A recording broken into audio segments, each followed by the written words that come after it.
नमस्कार दोस्तों, आप हैं अपने ही गुड लिविंग चैनल पे। और भाई आज का जो वीडियो है वो एक रेकमेंडेड वीडियो है। और बहुत सारे मेरे पास कमेंट आ रहे थे उस प्लांट के ऊपर, जो कि आपको टाइटल में पता ही लग गया होगा। तो आज उसकी केयर के बारे में, थोड़ा ट्रीटमेंट के बारे में और मतलब उससे जुड़ी जो भी बातें हैं तो थोड़ी सी शेयर कर लेते हैं, जिससे जो मेरे पास इंफॉर्मेशन है वो आप तक आ जाए और क्या पता किसी का भला हो जाए उस इंफॉर्मेशन से। तो ये है दोस्तों तुलसी के प्लांट, जो कि मुझे नहीं लगता किसी के घर में नहीं होगा। और इस वक्त क्या होता है, बारिश में या बारिश के बाद इस पे एक ब्लैक ब्लैक सा कीड़ा लग जाता है, जिसको कि काला चेपा बोलते हैं। मच्छर से होते हैं छोटे छोटे से। तो ज्यादातर लोगों की वही समस्या थी। तो भी उसके लिए मैं कई बार क्या करती हूँ कि जो हमारा डिश वॉश है ना, उसको पानी में घोल के इस पे स्प्रे कर देती हूँ। और ऑलमोस्ट हफ्ते में 2-3 बार आपको स्प्रे करना पड़ेगा। तो अगर हल्का है तो देखो हट ही जाएगा वो। और अगर भाई ज्यादा ही उसकी प्रॉब्लम है तो आपको क्या करना होगा, उसके साथ थोड़ी सी चीजें और मिलानी होंगी। एक तो आपको मिलाना होगा थोड़ा सा रेड पेपर पाउडर, और थोड़ा सा लहसुन पीस के ना उसको पानी में मिक्स करना होगा। और थोड़ी सी सरसों की तेल की बूंदे 2-4, और फिर डिश वॉश मिलाना है। इन सबका घोल सा बना के रात को रख लेना। और सुबह या शाम को जब भी आपको टाइम मिले स्प्रे कर देना। और 3-4 बार हफ्ते में स्प्रे करोगे तो उसका असर आपको बिल्कुल दिखाई देगा। और आप वाकई में यकीन से कहोगे कि एक बड़े आराम से ऑर्गेनिक तरीके से हमारा तुलसी का प्लांट एकदम साफ सुथरा हो गया। और सबसे बड़ी बात दोस्तों, तुलसा के बारे में थोड़ी सी पॉजिटिव बातें बता देती हूँ मैं आपको। कि तुलसा का प्लांट जो होता है ना, अपने अंदर बहुत पॉजिटिव वाइब्रेशन लिए हुए होता है। जैसा कि हम आम इंसानों में लगा लो, किसी से मिलके हमें बहुत अच्छा लगता है ना। उसकी पॉजिटिव वाइब्स हमें अच्छा फील कराती हैं, हमें अच्छा फील होता है।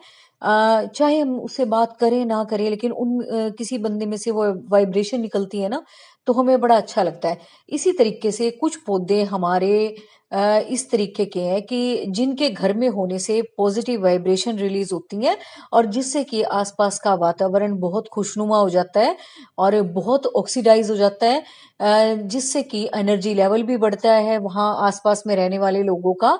और दूसरा दोस्तों कहते हैं कि जितने भी तुलसा के आसपास की हवा होती है उसमें जितने भी रोग पैदा करने वाले जीवाणु कह लो, कीटाणु कह लो, वो होते हैं, तो वो अपने आप ही नष्ट हो जाते हैं। तो बहुत सारी अच्छी अच्छी बातें तुलसा के साथ जुड़ी हुई हैं। और भी हर्बल ट्रीटमेंट में तो हम इसका यूज करते हैं, किसी को खांसी हो जाए तब तुलसा। और अब जैसे सर्दियों के लिए चाय बनेगी तब तुलसा की पत्तियां यूज होंगी, है ना। कोई काढ़ा बनाएंगे तब तुलसा डलेगी। तो बहुत सारी इसकी anti fungal, anti bacterial, anti inflammatory और बहुत सारी मतलब इसमें प्रॉपर्टीज हैं, जो कि हमारे आम तौर पे घरों में काम आती हैं। चाहे किसी को पता हो ना पता हो, लेकिन उसको ये जरूर पता होता है कि तुलसा का यूज करना है। मतलब इतनी सारी प्रॉपर्टीज का ना भी पता हो तो पुराने से पुराने लोगों को भी, नए से नए लोगों को भी यही पता होता है कि तुलसा एक बहुत अच्छा प्लांट है। और बहुत सारी बीमारियों में और बहुत सारी पूजा पाठ में ये काम आते हैं इसके पत्ते। तो ये दोस्तों घर में होना ही एक बहुत बड़ी बात है। और मैं तो कहती हूँ कि घर की एंट्रेंस पे, चारों कोनों में, घर के बीच में, सब जगह लगा देना चाहिए, कि चारों तरफ का सारा माहौल बहुत अच्छा हो।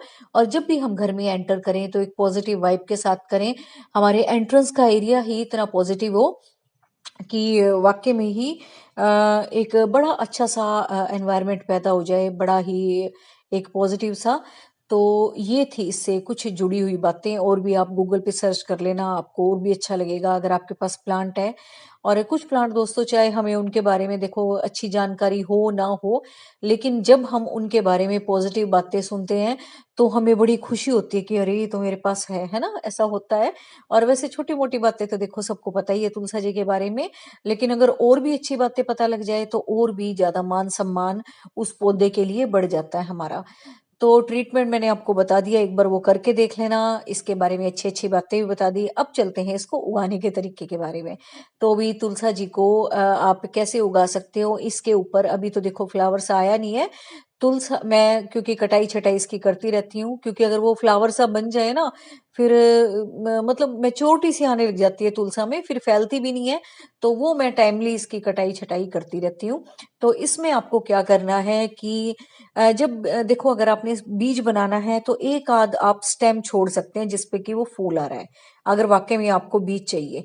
और अगर आपको बीज नहीं चाहिए, आपके पास इनफ प्लांट है, तो भाई इसके ऊपर जो फ्लावर की वो बनती है नोक सी, तो उसको आपको टाइमली रिमूव करते रहना है, जिससे कि आपका तुलसा का प्लांट इस तरीके से फैल जाएगा।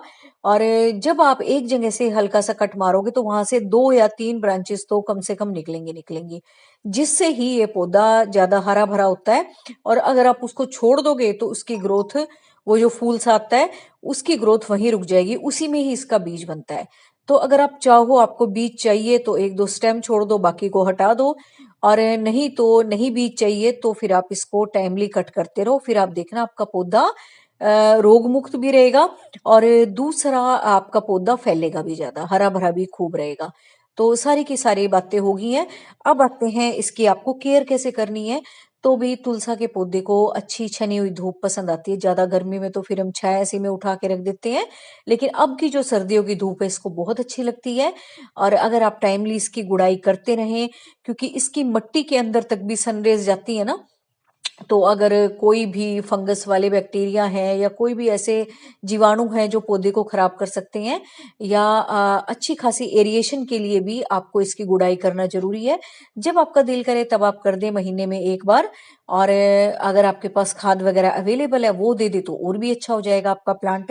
नहीं तो भी तुलसा का पौधा बहुत रफ एंड टफ होता है, अगर आप कोई खास केयर भी नहीं करते, हल्की फुल्की बातों का बस सर्दी और गर्मी का ध्यान रखते हो, तो आपका पौधा बहुत अच्छा चलता है। थोड़ा सा गर्मी मान लेता है तब ये थोड़ा सा हम साइड में रख देते हैं इसको, और ठंड की वजह से भी, पाला पड़ने की वजह से भी पत्तियां इसकी खराब हो जाती हैं, फिर हम इसको ढक देते हैं, या फिर हम ऐसी जगह पे रख देते हैं कि जहां सूरज की रोशनी तो इस पे पड़े, लेकिन एकदम से इस पे रात का पाला ना पड़े। तो उस वजह से भी कई बार पौधे खराब हो जाते हैं, तो वो भी आप कर सकते हो, इसको कवर कर सकते हो। और कई बार जैसे क्यारियों में लगा हुआ हो तो आप कुछ ढक सकते हो इस पे रात में। अभी तो खैर ऐसी कंडीशन नहीं है, आ, लेकिन ट्रीटमेंट वगैरह सब मैंने आपको बता दिया है। यही तरीके हैं अभी तुलसा की देखभाल के। और जिसके पास नहीं है, आसपास देख लो, किसी के प्लांट मैच्योर हो, उस पे बीज आ रहा हो, तो वो आप अखबार में अपना ले आओ या किसी भी चीज में ले आओ, और फिर लाके अपने घर में उगा दो। तो बड़े अच्छे आपके प्लांट तैयार हो जाएंगे। फिर आप उनको अलग अलग करके जहां आपके मन मुताबिक जगह हो वहां आप लगा लेना। तो ये है इसको उगाने का तरीका। और दोस्तों, बहुत शुभ प्लांट है, सबके घर में होना चाहिए। और वैसे भी धार्मिक दृष्टि से ना लगाओ तो इसकी आयुर्वेदिक दृष्टि से लगा लो, आयुर्वेदिक से ना लगाओ तो धार्मिक से लगा लो, मतलब हर तरीके से परफेक्ट प्लांट है। तो उम्मीद है आज का वीडियो आपको अच्छा लगा होगा, और बताना कमेंट करके, ताकि मुझे पता लगे जो मैं बोलती जाती हूँ आपको कैसा लगता है। तो एक लाइक जरूर कर दिया करो वीडियो देखने के बाद, किसी भी वजह से अगर आप नेचर से भी जुड़े हुए हो। और अपने जैसे लोगों को दोस्तों शेयर भी किया करो, जिसके भी पौधे में उस तरह की समस्या हो या आपको अच्छा लगता हो वीडियो। और जिसने सब्सक्राइब नहीं किया तो वो तो जरूर किया करो, क्योंकि डेली एक नेचर की वीडियो देखने से आप भी मोटिवेटेड रहते हो, और प्लांट्स की तरफ आपकी अट्रैक्शन बढ़ती है। तो डेली एक वीडियो, ना मेरी ना हो, किसी की भी आप जरूर देखा करो, जिससे आपका लगाव जो है पौधों की तरफ ज्यादा से ज्यादा बढ़े। तो उम्मीद करती हूँ वीडियो आपको अच्छा लगा होगा। Thank you very much. Take care of you and your plants.